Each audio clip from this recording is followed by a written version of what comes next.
বাণিজ্য অংশীদারিত্ব বৃদ্ধি আর ইরান যুদ্ধ ছাড়াও ট্রাম্প শি বৈঠকের অন্যতম গুরুত্বপূর্ণ প্রসঙ্গ ছিল তাইওয়ান।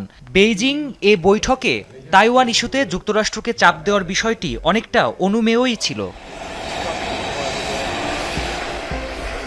বৈঠক শেষে এর সত্যতাও মেলে। ফিরতি পথে এয়ারফোর্স ওয়ানে মার্কিন প্রেসিডেন্ট সাংবাদিকদের জানান, তাইওয়ান প্রসঙ্গে ছাড় দিতে রাজি নন চীনা প্রেসিডেন্ট শি জিনপিং। ট্রাম্পের সামনেই শি হুঁশিয়ারি দেন, তাইওয়ানের স্বাধীনতার বিষয়ে যুক্তরাষ্ট্রের হস্তক্ষেপ মেনে নেবে না বেইজিং। পরিস্থিতি নিয়ন্ত্রণের বাইরে গেলে যুক্তরাষ্ট্র চীনের মধ্যেও হতে পারে সংঘাত। তাইওয়ানের বিষয়ে শির অবস্থান খুবই শক্ত। তিনি দ্বীপটির স্বাধীনতার বিষয়ে কোনো লড়াই দেখতে চান না, কারণ সেটি তীব্র সংঘর্ষের কারণ হতে পারে। আমি তার কথা শুনেছি, কোনো মন্তব্য করিনি। এদিকে বৈঠকের পর স্বায়ত্তশাসিত দ্বীপ তাইওয়ানকে $14 বিলিয়ন অস্ত্র প্যাকেজ অনুমোদনে মার্কিন প্রেসিডেন্ট স্বাক্ষর করবেন কিনা তা নিয়ে তৈরি হয়েছে অনিশ্চয়তা। সাংবাদিকদের ট্রাম্প জানান, বিষয়টি এখনও বিবেচনাধীন। যদিও তাইওয়ানের পররাষ্ট্র মন্ত্রণালয় বিবৃতিতে জানায়, আইনগতভাবেই অস্ত্র বিক্রি করতে প্রতিশ্রুতিবদ্ধ ওয়াশিংটন।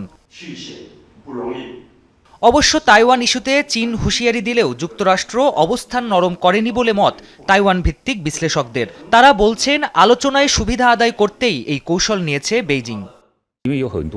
আমার মতে তাইওয়ান ইস্যুতে যুক্তরাষ্ট্র তাদের অবস্থান থেকে কোনো ছাড় দেয়নি। চীনা প্রেসিডেন্ট শি তার মন্তব্যের মাধ্যমে বলতে চেয়েছেন, তার দেশের সাথে সহযোগিতামূলক সম্পর্ক রাখতে হলে তাইওয়ানের স্বাধীনতা ইস্যুতে সমর্থন দিতে পারে না যুক্তরাষ্ট্র।